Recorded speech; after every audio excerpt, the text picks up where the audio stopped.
Welcome back, information seekers. Today we're going to do a test between the Deenkee pressure cooker and the ubiquitous Instapot. Now, if you already have one of these, there'll be tips at the end, but for those who are shopping, I'm going to get right down to brass tacks.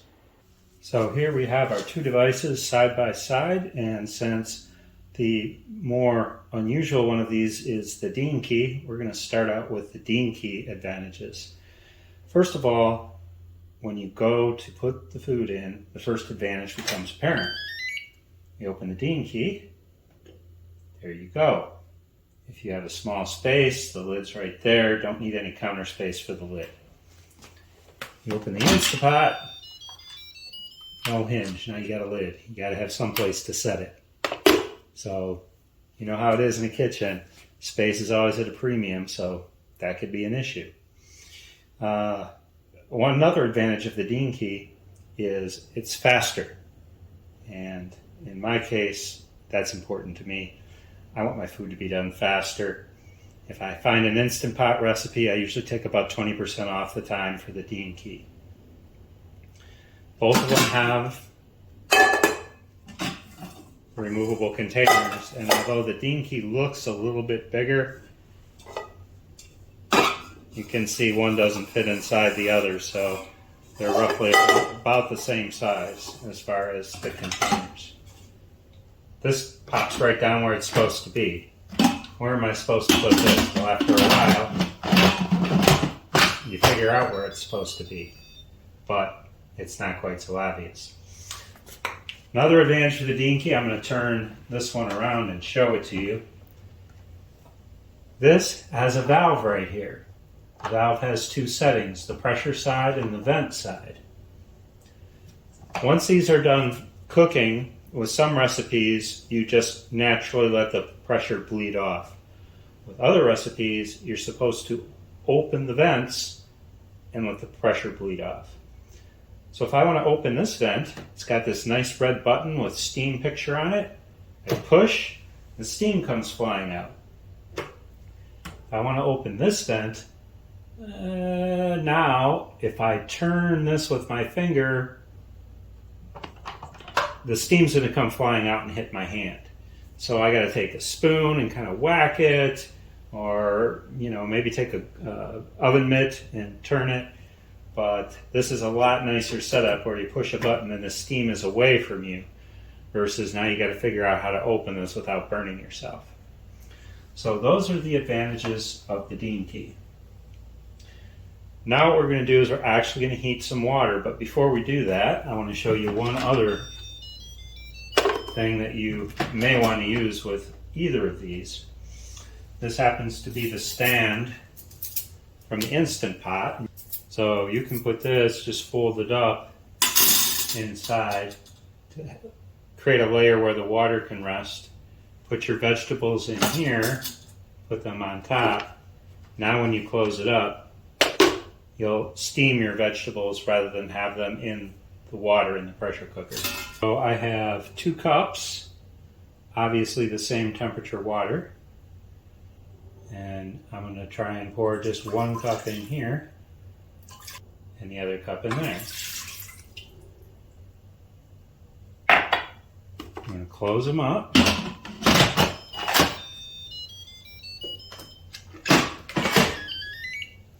They make such pleasant tones, don't they? So now they're both ready to go. Now we start to get to major advantage number 1 and number 2 for the Instant Pot. The first is selecting what we want to do. You have a number of buttons for a number of functions, and the function that we're going to use is pressure cook, which happens to be right down here.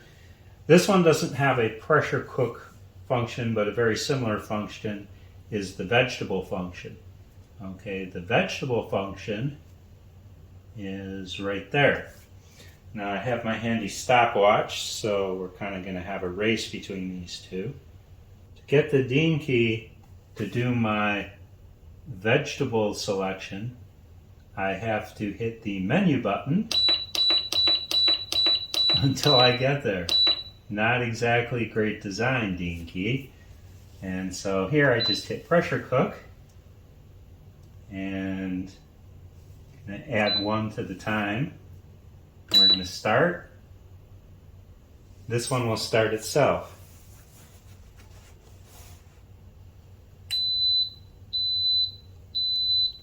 So I'm going to start the timer now,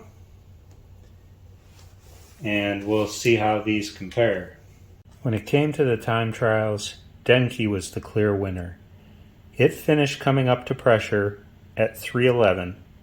When it finishes coming up to pressure, that's when it starts to cook. I only let both of them cook for 1 minute. So, in exactly 57 seconds later, guess who came up to pressure? The Instant Pot. So it's running about a minute behind. 4 seconds later, Deenkee was finished while Instant Pot is just starting to cook. And 57 seconds later, at 5:08, the Instant Pot finished. So basically the Instant Pot was 57 seconds, and my rule of thumb is 20%.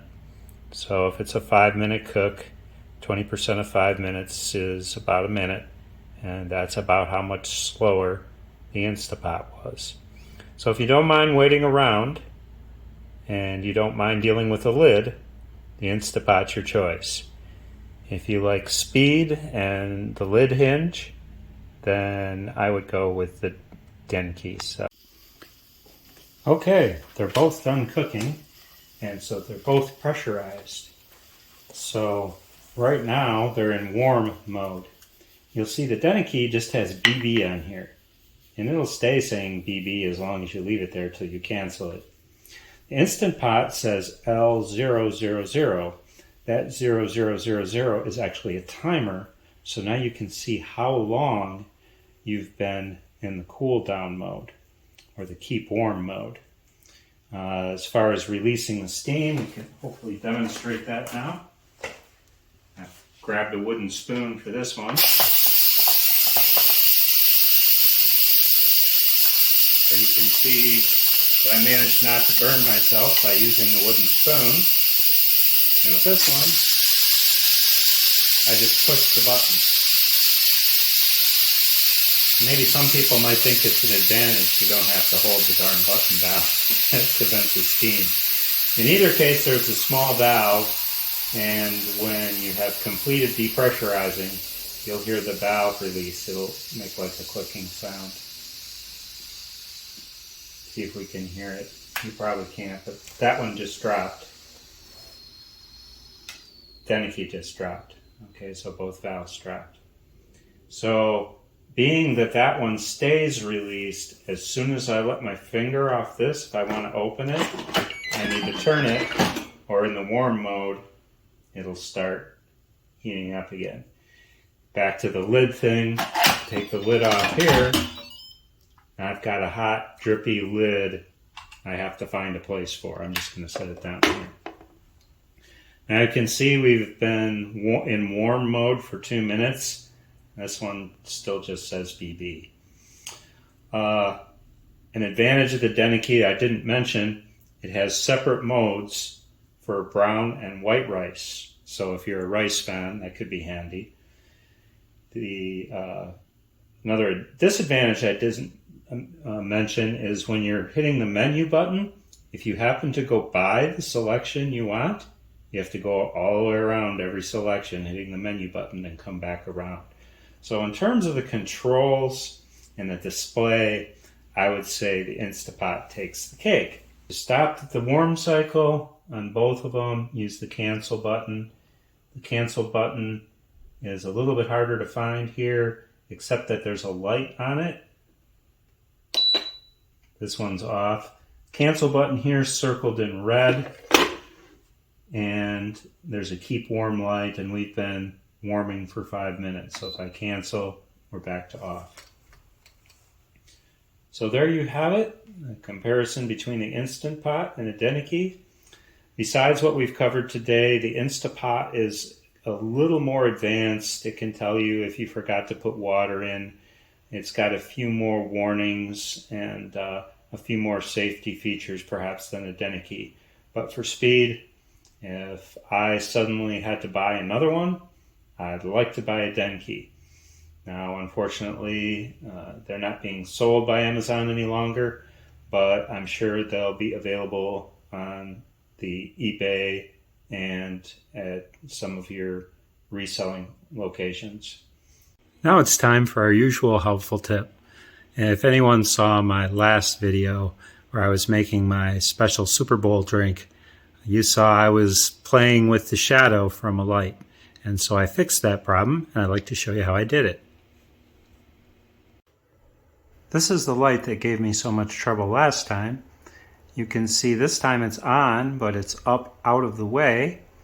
And I've run a string from that light to the light next to it, and then clipped it down to a door handle so that it stays up and out of the way during the recording. In order to accomplish this, I use two of these cam jam connectors, one at the light and one at the door handle.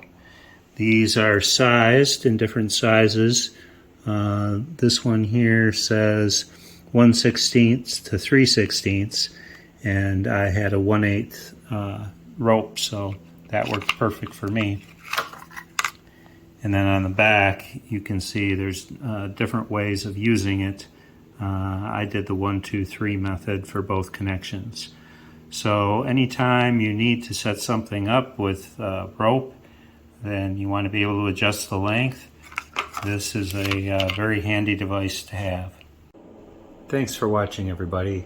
Today I learned that the Samsung Note 10 Plus does not allow you to use a Bluetooth microphone. So here I was wearing my headset thinking you would get consistent audio, but the audio quality is all over the place because you can't avoid using the camera microphone. So I guess it's time to move to a real camera, which I already have. It's just that, I didn't want to take the time to figure out how to set it up. So thanks for watching again. Please like and subscribe, and we'll have another video coming very soon. Thanks. Bye.